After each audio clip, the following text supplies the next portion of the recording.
Let's talk Tanya for the 7th of a leap year. Today we begin the 4th section of Tanya called Igeres Hakodesh, which literally means the holy letter.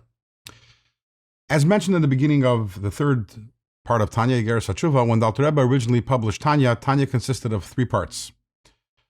L'kuti Amarim, Shar Yichud V'Amuna, and Igeres Hatshuva, and that was Tanya until the Alter Rebbe passed away in 1812. A year after the Alter Rebbe passed away, in 1813, the Alter Rebbe's sons, they republished Tanya, and they added 2 sections, and that is the Tanya that we have today, which is comprised of 5 sections. Today we're beginning the 4th one, which is Igeres Hakodesh, which is a collection of various writings of the Alter Rebbe. Most of them are letters. The Alter Rebbe, most of his teachings, the Alter Rebbe did not write. Most of his teachings, he delivered them in the form of Chassidic discourses. They were written by others, but the Alter Rebbe did write the Tanya. He also wrote the Shulchan Aruch. And when the Alter Rebbe's children republished the Tanya, apparently they wanted to collect whatever the Alter Rebbe actually wrote and add it. They appended it to the Tanya. So again, this is mostly letters. It's 32 chapters. Most of them are letters. As we'll find out, many of the letters are about tzedakah. We'll talk about that when we get there. And but they're not all letters. Some of them are just ideas in Chassidus which the Alter Rebbe wrote down. The letter that we're going to be studying today in chapter 1 is a letter the Alter Rebbe wrote in the year 1802.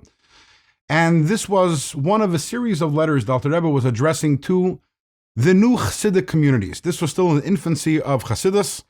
And we have a new phenomenon, which is that in every single city, the Chassidim, so to say, they broke off from the community and they established their own sub-communities with their own shuls.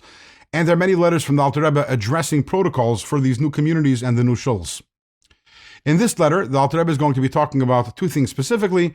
One of them is the institution that the Alter Rebbe instituted, that in every one of these communities, every single year, the entire Shas, the entire Talmud should be divided amongst all the members of the community, and everyone should learn one tractate and thereby finish the entire Shas. And this letter was written congratulating the communities that Alter Rebbe says, I found out that Baruch Hashem, that people are concluding the Shas as I requested. And then the Alter Rebbe is going to segue later on in the letter to different protocols for the davening in the shuls, and the Alter Rebbe is going to connect the 2, as we will see later on in the letter. The Alter Rebbe begins this letter quoting a verse which is familiar to many of us. It's from the Eishes Chayil that we say on Friday night, Chagra ba'oiz masneha, vata'amid re'eseha, which means she girds her loins with strength and she strengthens her arms. We know that the Eishes Chayil, talking about the Jewish woman, is also a reference to Klal Yisrael, the Jewish people as a whole. We are the wife of God. So this verse, we're talking about how the Jewish people, how we gird our loins with strength. What does that mean? Loins is the midsection of the body, for the lower torso, the hips. And the loins represent the center of the body. The loins hold up the body, they hold up the head, the arms. Everything depends upon having loins. What is the analog for that, spiritually speaking? The Alter Rebbe says, the masnayim, the loins of the Jewish people as a whole, is our emunah, is our faith in God. Because ultimately what holds everything together is our faith. That is the foundation of everything. Without that, everything falls apart. So we have the loins hold up the head. What is the head? The head is our intellect, our understanding of God, our study of Torah. Our arms represent, the right arm represents chesed or love. The left hand represents gevura or awe. Our feelings, our relationship with God, also held up by that emunah, by that faith. Our feet represent action, the mitzvahs that we do.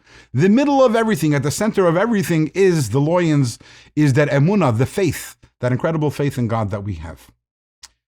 That is what the loins are. But what does it mean, chagra ba'oiz masneha? What does it mean to gird the loins with strength? That we'll find out, God willing, in tomorrow's Let's Talk Tanya.